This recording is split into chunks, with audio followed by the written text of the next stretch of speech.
पांडवों का जन्म कलयुग में भी हुआ था।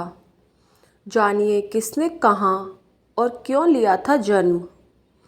भविष्य पुराण के अनुसार एक समय की बात है जब अश्वत्थामा, कृतवर्मा और कृपाचार्य ये तीनों आधी रात को पांडवों के शिविर के पास गए और इन्होंने मन ही मन भगवान शिव की आराधना की और उन्हें प्रसन्न कर लिया।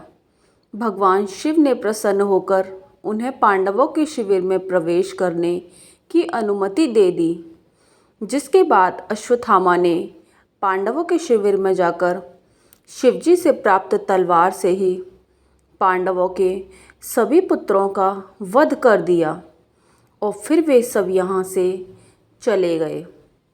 जब इस बात का पता पांडवों को चला तो उन्होंने इस संपूर्ण कृत्य को भगवान शिव की करनी समझ लिया और उनसे युद्ध करने के लिए चले गए। जब पांडव शिवजी से युद्ध करने के लिए गए तो शिवजी के समक्ष जाते ही उनके सभी अस्त्र शस्त्र भगवान शिव में समा गए और शिवजी बोले कि तुम सभी श्री कृष्ण के उपासक हो, इसलिए तुम्हें इस अपराध का फल इस जन्म में नहीं मिलेगा, वरन इसका फल तुम्हें कलयुग में मिलेगा और इसके लिए तुम्हें कलयुग में फिर से जन्म लेना पड़ेगा। सभी पांडव भगवान शिव की यह बात सुनकर दुखी हो गए और वे इस विषय को लेकर श्री कृष्ण के पास गए। तब श्री कृष्ण ने ही उन्हें बताया कि सभी पांडव पुत्रों में से कौन सा पांडव कलयुग में कहाँ और किसके घर पर जन्म लेगा। भविष्य पुराण के अनुसार युधिष्ठिर कलयुग में वत्सराज नामक राजा के पुत्र बने और कलयुग में उनका नाम मलखान था। कलयुग में भीम का जन्म विरण के नाम से हुआ और वे वनरस नामक राज्य के राजा हुए।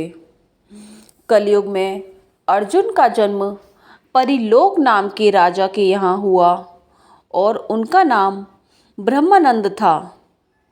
कलयुग में नकुल का जन्म कान्यकुब्ज के राजा रत्नभानु के घर हुआ था और उनका नाम लक्षण था।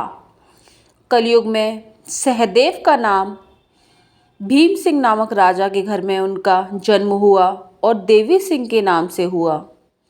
कलयुग में धृतराष्ट्र का जन्म अजमेर में महाराजा पृथ्वीराज के रूप में हुआ और पांडव पुत्रों की पत्नी द्रौपदी ने उनकी पुत्री के रूप में जन्म लिया, जिसका नाम बेला था। कलयुग में महादानी कर्ण का जन्म तारक नाम के राजा के रूप में हुआ। तो ये था पांडवों के कलयुग में जन्म लेने की कहानी। दोस्तों, कैसा लगा हमारा पोस्ट हमें ज़रूर बताएं। Thank you.